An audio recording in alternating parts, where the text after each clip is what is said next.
The main advantage of turn-based combat is that you have much more time to digest the battlefield and make optimal decisions based on the current situation. But the main issue of turn-based combat is that you have much more time to digest the battlefield. So all those times you accidentally use your character's ultimates too early is all on you.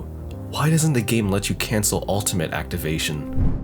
The combat system starts as soon as you locate an enemy in the overworld, usually accompanied with your character saying a quick one-liner. You have 4 options. A. Attack the enemy with a character who can break its weakness.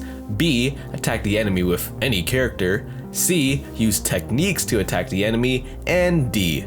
Get ambushed. Among these 4 options, it's obvious that getting ambushed is the worst option, since enemies will get a head start, moving faster than your characters in battle. Attacking the enemy with any character that does not break its weakness doesn't change anything for the better or worse. The turn order is determined by simply whoever's faster. Attacking an enemy with its weakness allows you to deal a little bit of damage to its toughness at the start of battle, making it easier to break it early on. The best option is to use offensive techniques to both inflict damage and break the toughness entirely of all enemies of a specific type. This gives you the biggest head start with your entire party moving first before the enemies do. The only caveats are how you need technique points to do so, and not every character has an offensive technique. Some buff themselves or the party. For the most part, you'll be attacking the enemy with a basic attack they're weak to, so pay attention to the weakness list at the top of the screen whenever you see an enemy.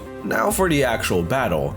You can retreat at any point by pressing pause and clicking the retreat button, which transports you to the nearest space anchor with no penalty. You can double the speed of the battle on the top right, as well as use the auto battle feature, letting the game play for you. This is mainly recommended for golden calyx grinding or battles you'll know for sure you'll win. The most important aspect is the bar on the left showing the turn lineup. Whoever or whatever's at the top of the bar is the current character about to perform a move, and whoever is going next is located below in order. The main goal is to delay your enemy's turns as much as possible to deal as much damage as you can before they act. Enemies can debuff your party, prioritize a character for all enemies to attack, or inflict them with certain conditions and status effects. Click on the magnifying glass on the bottom left to read all current buffs and debuffs on your characters, along with the enemies. It is very important to check this often, especially in tougher battles. Understand what you're doing to the enemy,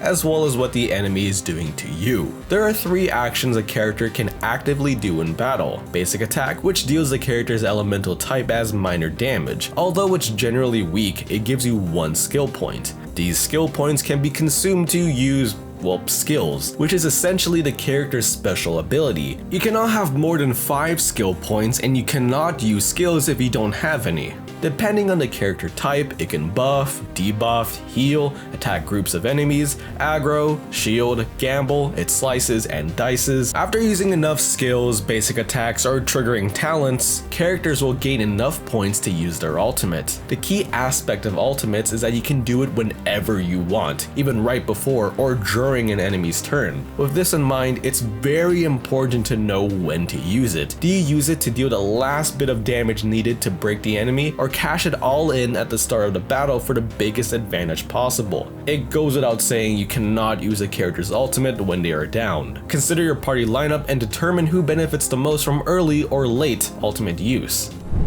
All enemies are weak to a specific group of elements, usually ranging from 2 to 3. Breaking an enemy's toughness to an element they're weak to has various effects depending on what element you use. Physical, ice, wind, fire, and lightning all deal DOTs or damage over time of their respective element. Quantum applies entanglement, delaying an enemy's turn and deals damage to them on their next turn. Characters can add damage by continuously attacking the enemy in entanglement. Imaginary imprisons enemies, reducing their speed, thus delaying their actions. It's important to have a good range of elements in your team to account for weaknesses a group of enemies may have. Also keep in mind a broken enemy recovers their toughness bar fully on their next turn. This is frustrating when you just manage to break a boss after several turns, only for them to recover immediately. Manage your attack so you can break the enemy's toughness at the start of your turn, allowing the rest of your party to deal damage to them. Star Rail's battle system, while more slow-paced, still requires a bit of awareness and reactions to optimize your party's actions. For more gaming guides and news, check out thegamer.com. I've been Yasuo Ho, and thanks for watching.